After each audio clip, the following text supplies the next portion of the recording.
What do tasers, dried oranges, and lawn rollers have in common? They're all used to create movie sound effects in the most utterly bizarre and unexpected ways imaginable. Seriously, you'll never guess what cinematic sounds those dried oranges are repurposed to create. As it turns out, most of us moviegoers overlook one of cinema's most important elements, the sound effects. So from whooshing lightsabers and gallant knights to screaming aliens, animal impersonations, and beyond, today we're going to learn how they make the most famous sound effects in Hollywood, and even try to make some for ourselves.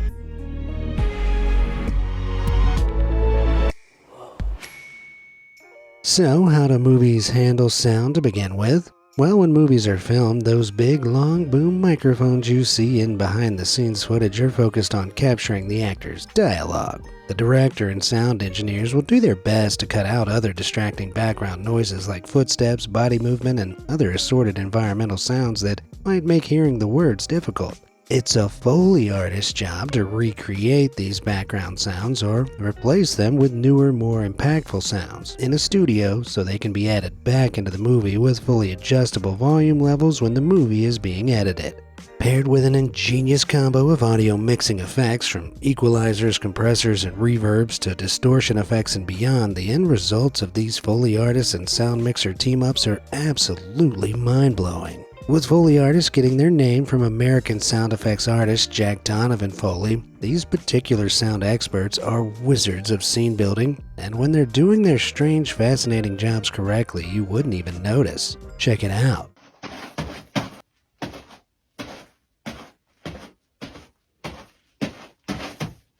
Foley artists will, for example, own a variety of shoes to perfectly simulate the footwear worn by the character on screen, and their studio will often contain a Foley pit that lets them walk on different substances like sand and dirt. Sometimes mimicking the characters on screen requires some incredibly specific movements like donning plastic packaging to mimic a scientist in a hazmat suit, or stepping on a beanbag to simulate boots crunching through deep snow. Pretty satisfying, isn't it?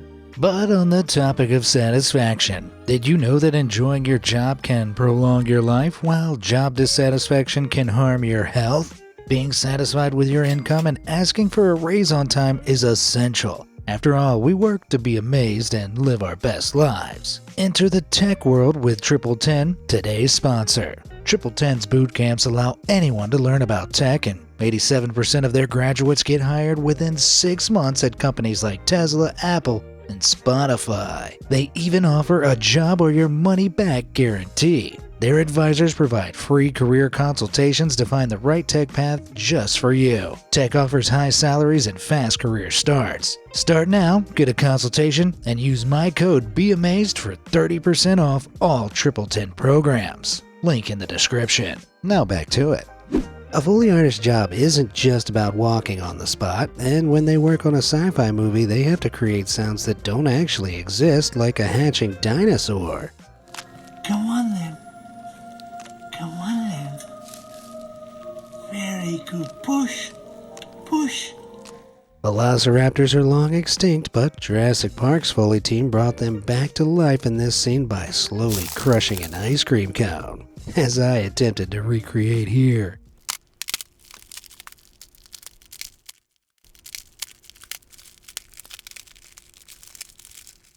Not too bad, right? However, the raptors in Jurassic Park don't stay little for long, and when they grow up, they communicate to each other with unusual, now iconic barks.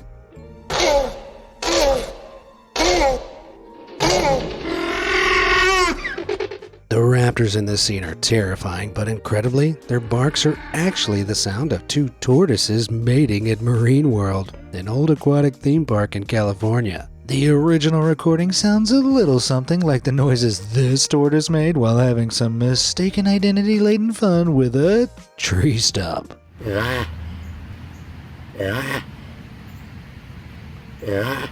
Little fella, that just ain't going to work out for ya. But back to raptors, when these Jurassic Park icons grunt at their prey like this, you're really hearing a horse's heavy breathing, a little like this. And when the raptors are in pursuit, you're hearing the sounds of an adolescent dolphin and a hissing goose combined. These sounds aren't particularly scary alone, but when the sound designers combine them, they created a monster that sounds completely prehistoric. Let's move from dinos to a more modern cinematic animal. Movies will often feature birds flying in the background, and a Foley artist can recreate their movement by, hilariously, flapping a pair of gloves together. Here's my attempt.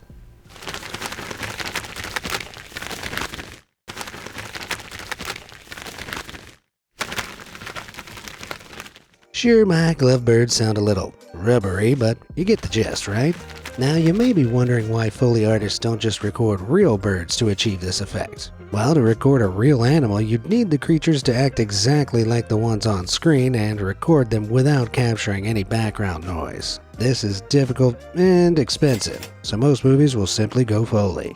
These artists have a whole toolkit of other inventive techniques, like putting those gloves back on and rubbing a sand-covered floor to impersonate a slithering snake.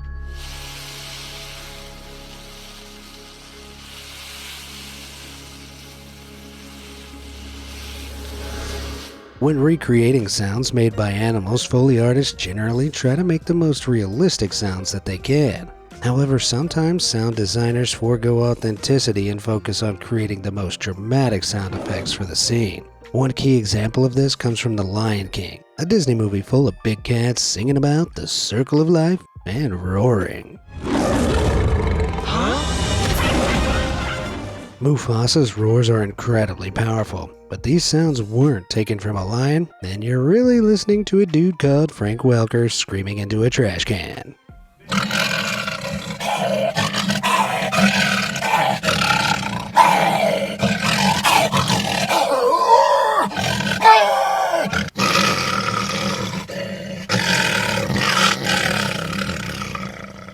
Great. Yeah, that was good. The movie follows lions with human personalities, so Disney wanted each one to have expressive roars with real emotion. To achieve this, they enlisted acclaimed voice actor Frank Welker, allowing him to add a bit of humanity to the cats by performing growls while using a metal trash can's natural reverberation to make them sound larger than life. From one roaring predator to another, let's move on to one of the most iconic movie monsters in history.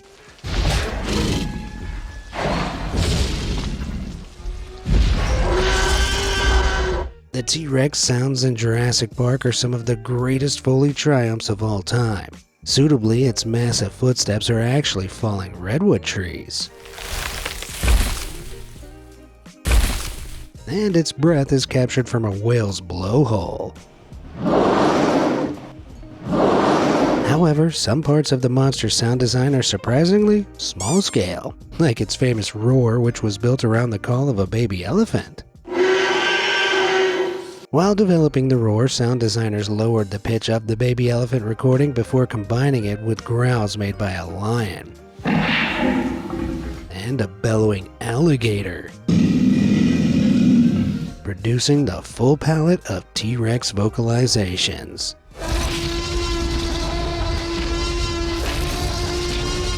Well, almost the full palette. The Foley team still had a few more ideas in the bank. Take this scene.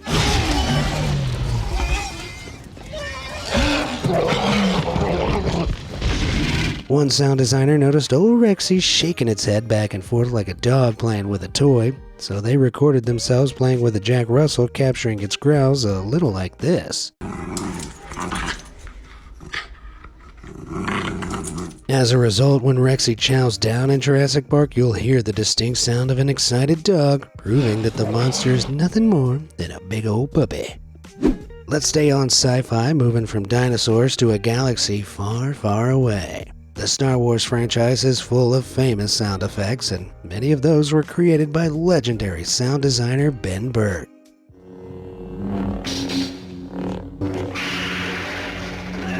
Bird has worked on Star Wars since the very beginning, and when it came time to create the sounds for the iconic lightsaber, he started by recording a humming movie projector like this one.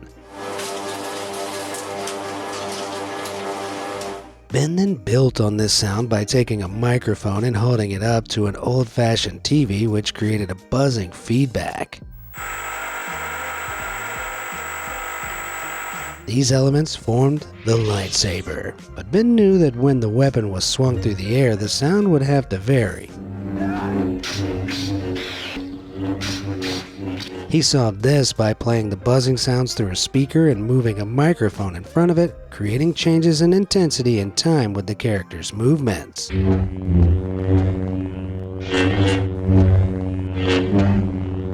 When Ben combined these sounds, the lightsaber was complete, leaving him to work on another iconic weapon, the blasters. Incredibly, Ben developed this iconic sound by accident whilst hiking in Pennsylvania. As he walked under a radio tower in the Pocono Mountains, his backpack caught on a steel guy wire, making a loud twang like this.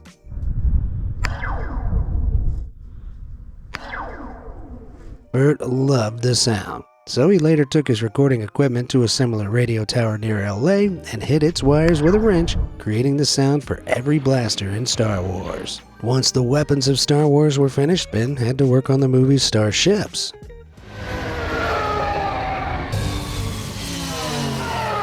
The TIE Fighter screech is iconic, and unbelievably, the sound was taken from a trumpeting elephant in a 1958 movie called The Roots of Heaven.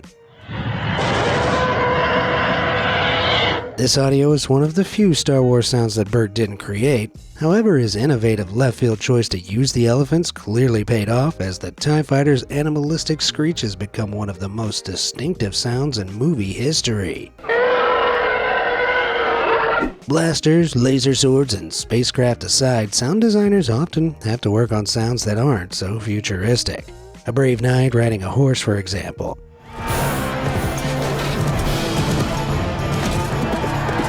Accurately creating the sound of horses is a common job for Foley artists, but it's a process that requires several steps. First, they'll work on the horse's hooves by hitting a hard object against the ground in time with its movements. Then the Foley artist will mimic the horse's saddle and reins by shuffling chains and leather.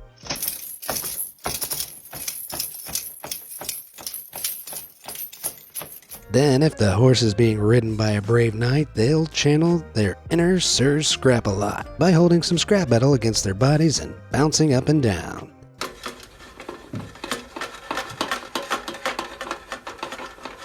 These sounds aren't very convincing on their own, and frankly just seem incredibly weird to watch, but when they're combined, they sound remarkably like a galloping horse.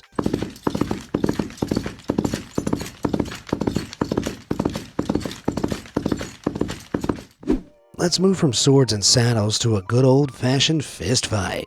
The action genre is built around people punching each other in the face, and a Foley artist will often create these sounds by hitting slabs of raw meat.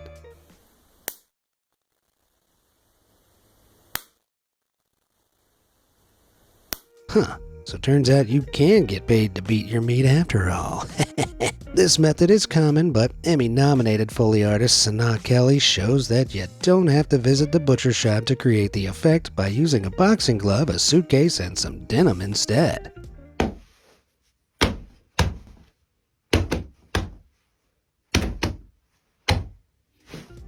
The hollowness of the suitcase creates a great natural thickness to the sound, providing another example of the scrappy ingenuity of our Foley heroes. But superhuman body parts need to make sounds too, and superhero movies require equally creative Foley action. When Wolverine first popped out his signature claws on screen back in 2000, Foley artists combined the sound of pulling a knife out of a sheath with a chicken carcass being torn apart. See if you can hear those sounds here.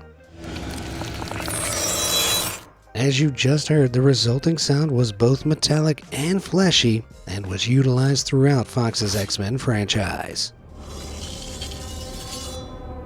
It could even be reused in X-Men 2 for the adamantium-clawed villain Lady Deathstrike. chicken truly is the most versatile meat.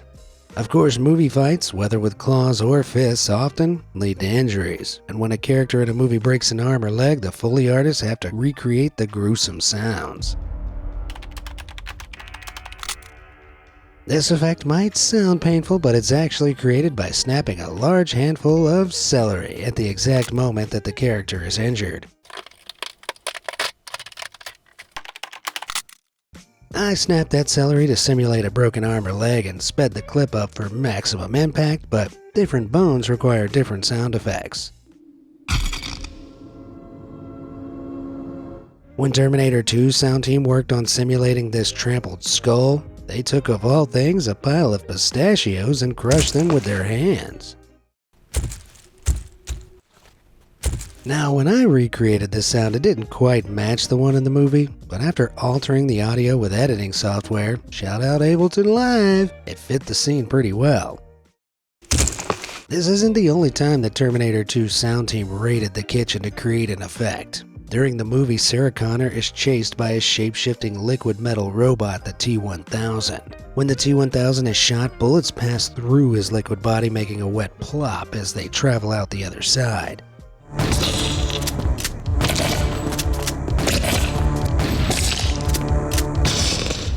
To create this sound, the Foley artists needed something gloopy with a bit of weight behind it, and they achieved the effect by taking a drinking glass and dropping it into a giant bucket of yogurt. Delicious.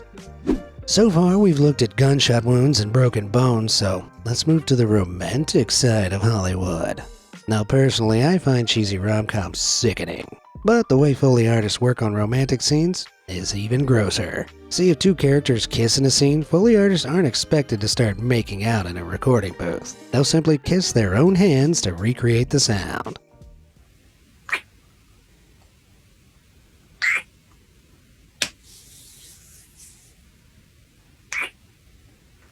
I'm sure the Foley artists working on James Cameron's Titanic got very familiar with their hands while working on the movie's long list of love scenes, but, spoiler alert, the boat sinks at the end, leaving the star-crossed lovers floating in the icy Atlantic Ocean. Come back!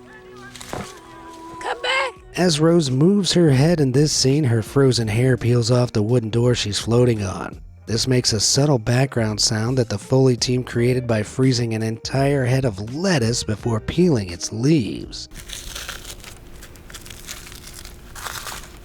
This sound is incredibly subtle and demonstrates the attention to detail of movie sound teams, but sound designers also work on far larger pieces of ice.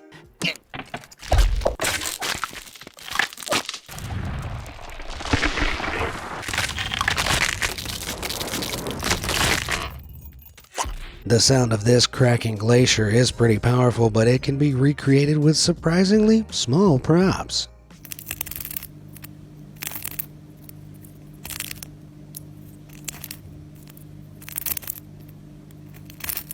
As this herb is scraped across a dried orange, it sounds just like ice cracking, but it still doesn't have the power of a crumbling glacier. As a result, Foley artists will digitally edit this sound using distortion effects, frequency equalization, and reverb to make it a better fit for the scene. Audio editing can clearly be a helpful tool, but Foley artists will often aim to recreate a sound completely practically, with minimal editing trickery. Sometimes this requires the use of crazy custom props. Take for example a scene of a woman tapping her long nails on a surface. As a man with short fingernails, you'd expect Foley artist Stefan Fraticelli to struggle recreating this scene. However, Stefan can channel his inner diva whenever he wants, with the help of his homemade fingernail gloves. This outfit allows him to perfectly impersonate long fingernails, even impersonating texting.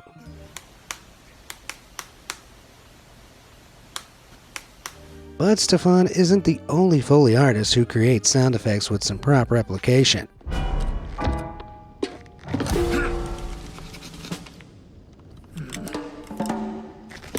When Foley artist Alexa Kolakovic attempted to create the sounds of this gunman, he decided to impersonate the character by picking up a bag with metal detailing, donning it like a gun, and copying the character's every movement.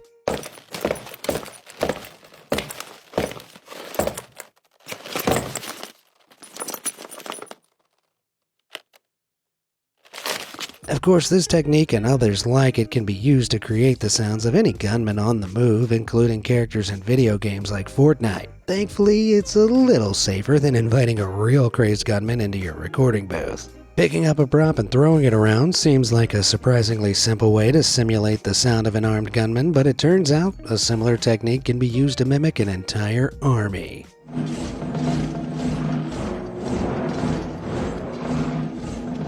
The sound effects in the 1960 epic Spartacus were created by Jack Foley, the namesake and inventor of Foley art. Jack created lots of the techniques used in modern Foley, and when he was tasked with recreating the sound of this historic army, he reportedly pulled out his car keys.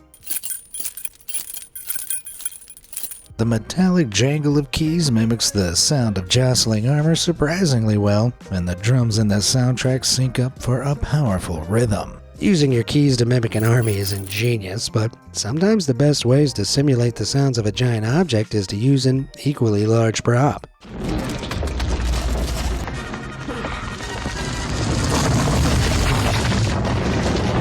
In this scene from Raiders of the Lost Ark, a giant boulder chases Indiana Jones while crashing through an ancient tomb. Unfortunately, the sound designers didn't have a boulder on hand, so they were forced to recreate the sound by hauling a heavy lawn roller and a Honda station wagon to the top of a gravel hill and letting them roll to the bottom. Unsurprisingly, the sounds of these heavy objects rolling down a slope sounded a lot like a boulder, providing the perfect audio for the scene. Let's look at another Steven Spielberg movie, moving on to an alien who just wants to phone home.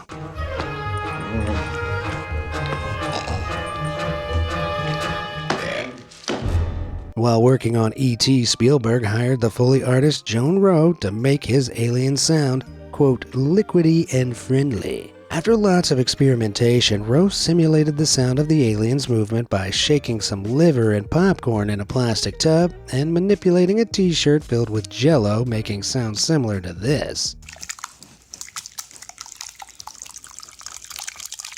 Every time E.T. moves, all three sounds are audible, and Rowe's unique Foley earned her 2 Oscars for sound design. To think my mom always told me not to play with my food. Watching that Jell-O jiggle has made me hungry, so let's explore how Foley artists simulate the sound of fruit being eaten. In nature documentaries, the camera is usually too far from wildlife to capture any real high-quality sounds, and Foley artists have to fill in all the audio.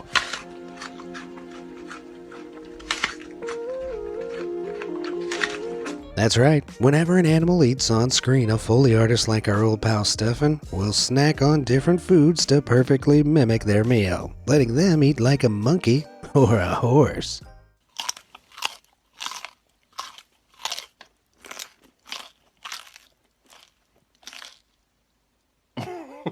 God. Let's move from eating food to cooking as we check out the sounds of delicious soup being cooked in Disney's Ratatouille.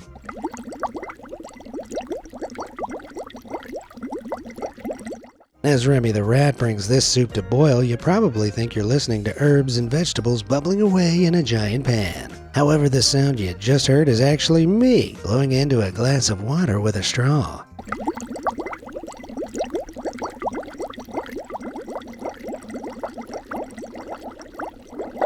As I make the water bubble, it's indistinguishable from the sound of Remy's soup, and this is exactly the method commonly used in Hollywood to create any bubbling liquid, from a witch's cauldron to a chemistry experiment. Dash of perchloric acid, a smidge of cobalt, a hint of hydrogen peroxide. Foley artists also regularly work on scenes involving much larger bodies of water. Sound designers don't usually get to take a trip to the beach to record these sounds, as high-end Foley studios will often contain a large concrete pool to simulate sounds made in the sea or swimming pools.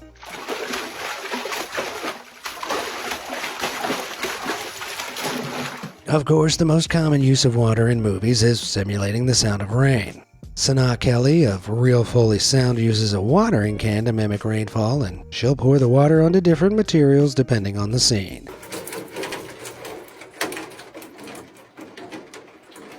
If rain is falling on a car, she'll pour the water onto a sheet of metal, but if the scene changes, she could easily swap the metal out for another material like an umbrella.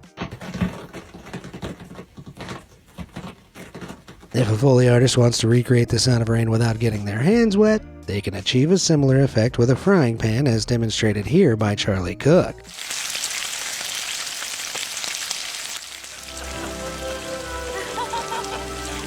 Charlie specializes in finding new inventive ways to create sound effects, and with his breakfast solution, Charlie proves food can be used for effects that sound great and smell even better. But if there's one place in cinema rain can usually be found, it's in the dark and stormy nights of one genre: horror.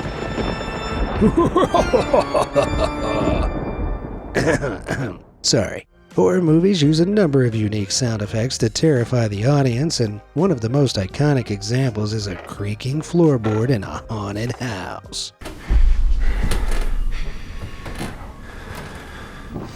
A professional Foley studio will generally contain a panel of creaky wood that allows them to accurately recreate the effect.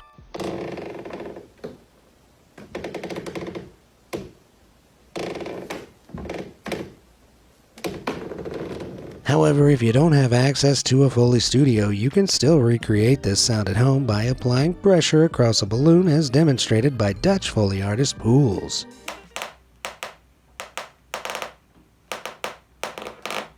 Let's stay on horror and move to A Quiet Place, a movie about blind aliens that listen for their prey with hypersensitive hearing. The movie's sound designers wanted to create an echolocation effect to simulate the monster's hearing senses, which they wanted to sound simultaneously electrical and fleshy. Here's the sound.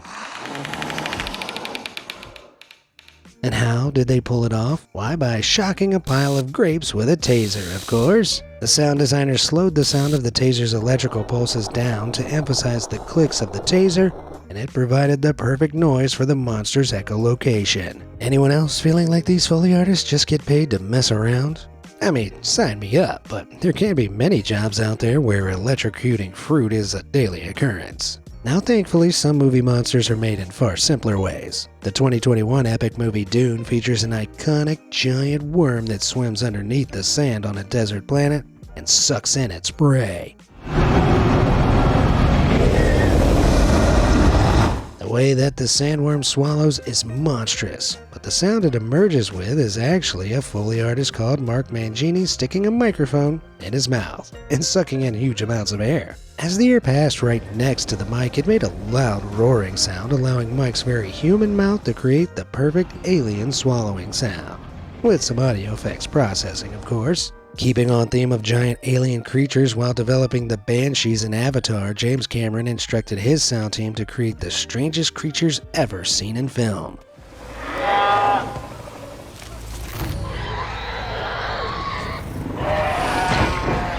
The Banshees' screams sound very alien, but it turns out they're composed of the hisses of young swans, the heavy breathing of horses, and various reptile hisses. The resulting combo was a creature sound that couldn't possibly exist on Earth, but actually kinda already does. By contrast, not all sci-fi and fantasy creatures are as large as Avatar's Banshees.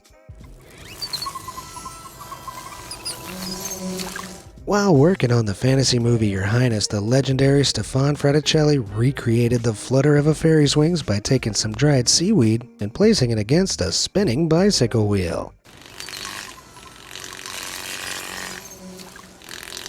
Surprisingly elegant. With its creepy producers and terrible traffic, you don't want to spend too much time in Hollywood. So let's leave the movie business for a moment as I try to recreate the sounds of the world's best-selling video game, Minecraft.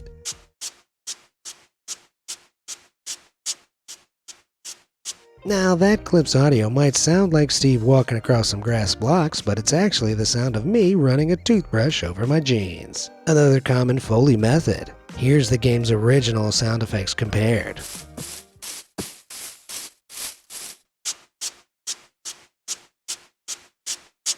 Next, let's look at damage. This sound is bound to strike fear into the heart of any Minecraft player, and the loud whack can be recreated by taking a full matchbox and hitting it repeatedly with a pen, like I did to create the sound you just heard. Now that our health is low, we need to restore it with some food. To make this sound, I simply used a knife to aggressively cut up some Cheetos, creating a loud crunch. Once your health bar is full, you can go mining. Breaking dirt blocks can be simulated by shaking some gravel and throwing it into a cardboard box.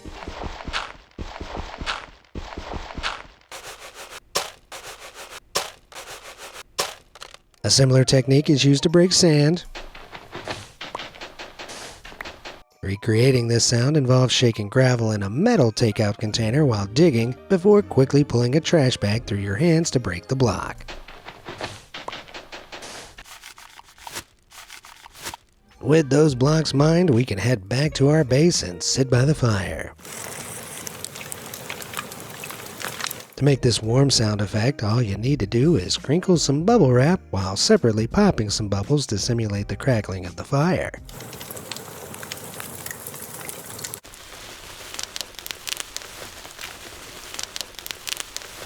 Who knew plastic could sound so cozy? Alright, let's head back to Hollywood now and look at one of the most misleading sound effects used in film. When you picture a bald eagle flying over the American wilderness, you probably imagine it screeching like this. It's iconic, just about as typically American as riding a mobility scooter around a Walmart. But in reality, America's national avian symbol of strength and freedom actually sounds like a glorified seagull. This misconception was created during the early days of Hollywood when some unknown sound designers started replacing an eagle's chirps with the screech of a red-tailed hawk. These sound designers decided that the hawk's call was far more fitting for a powerful bird, and modern movies will still use it whenever eagles are flying on screen, giving them the voice of a predator instead of a squeaky shopping cart. From that bird impersonation to tasered grapes, we've explored some of the weird and wonderful things that sound designers do to create sound effects. So it seems right that we'd finish by looking at arguably the strangest thing a Foley artist has ever done. The Lighthouse is a weird and wonderful psychological thriller from 2019 that follows two characters who repeatedly fart at each other. Sound editor Damian Volpe has been very secretive about the creation of the movie's maddening farts, but he's confirmed that his team created them practically in his studio. Damian's lack of an explanation means that we can't be certain how the farts were created. However, his shame about their creation has generated one popular theory. The Foley artist farted into a microphone and used the sound in a major Hollywood movie. Ah, the beauty of cinema. And scene. Thanks again to Triple 10 for sponsoring this video. Link in the description. Well, it looks like we farted our way to the finish line, bringing us to the end of our famous sound effects journey. Which unbelievable Foley technique surprised you the most? Let me know in the comments below, and thanks for watching.